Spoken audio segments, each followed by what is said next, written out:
Okay, please, no loud noises. Christ, my head is killing me. I feel like I got a friggin' bullet in my skull. Is that blood? Oh, sweet Jesus Christ. Fallout New Vegas is the sixth game in the Fallout franchise and the second game to be developed with the Gamebryo game engine and the Havok's physics engine. It was developed by Obsidian Entertainment and published by Bethesda on October 2010. Fallout New Vegas starts off much differently than any of its predecessors. In the previous games, you're usually a member of a vault or related to one, freeing you from being exposed to the horrific apocalypse that occurred years ago. New Vegas changes the formula by having you tied up and shot twice in the head by a caveman in a suit. Thank you, Anthony. While normally any man would be dead from that, thankfully, however, a cowboy robot named Victor, no, I'm not kidding about that, comes by to save you by bringing you to a local doctor. Miraculously, you survive with the loss of your entire memory. It is an RPG after all, what do you expect?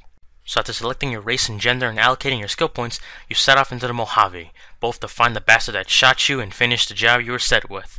Of course, it's never that simple, because soon you'll find yourself as the key factor in deciding the fate of the Mojave, against 3 powerful and very dangerous forces. Fallout New Vegas follows the traditional RPG gameplay setup. At the start, you allocate a certain number of points to several stats, and then add a different set of EXP points to your individual skills every time you level up. Every other level, however, you gain a perk, a special feature or ability that can enhance certain aspects of your character. However, these perks can be picked willy-nilly as you need to meet certain requirements, such as having high stats or having a set number of experience in one of your skills.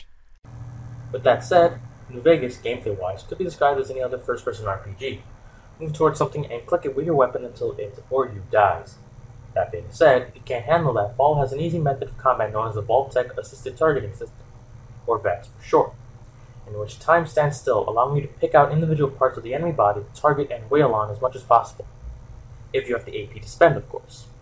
Of course, for some RPGs, you're not here for the combat, so let's move on to my favorite part of the game, characters and the story. God, I love this game! Let me say this, I love New Vegas' approach to writing. There's no such thing as black and white morality, like in many RPGs. All decisions that you make are purely judged by your own morals. You decide who you side with and how your morality is.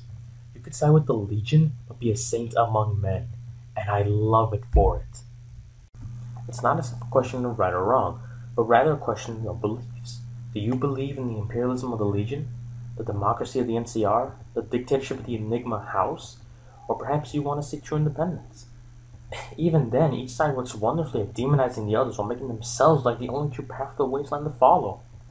Hell, the conversations you can have with your companions are great in themselves, as you affect their views on life and help them deal with their own personal demons.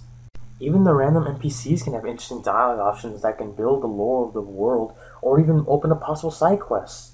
The sheer conversations you can have with any person in the game really shows that Obsidian Entertainment took some great time to write out interesting characters and a great story, and for that I truly commend them.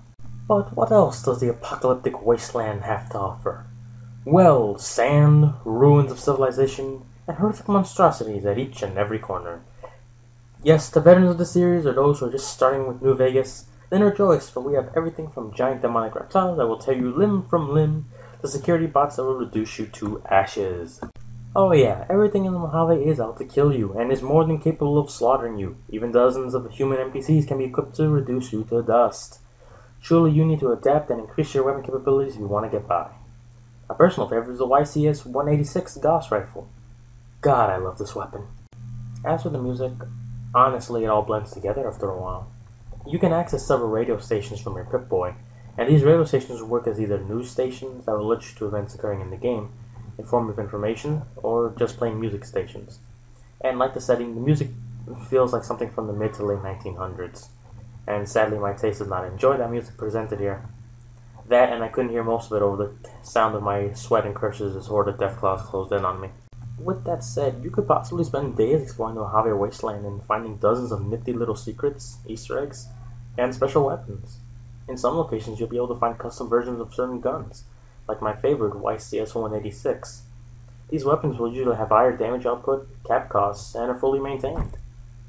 Oh yeah, maintenance. Fallout New Vegas has a sort of crafting system. The game allows you to craft ammunition, change certain ammunitions to other ammo, or repair and or modify weapons.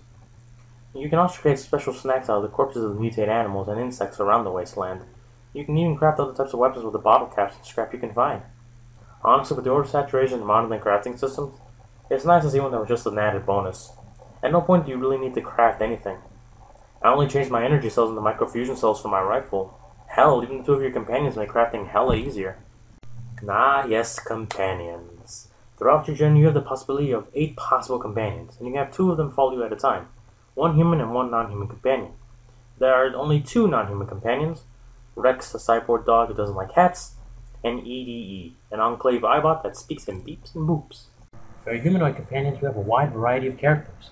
First off, we have Arcade Israel Gannon, who A, has the most badass name ever, and B, is a child of an enclave soldier that has a second quest to get power armor training, and is really conflicted about his own path in life.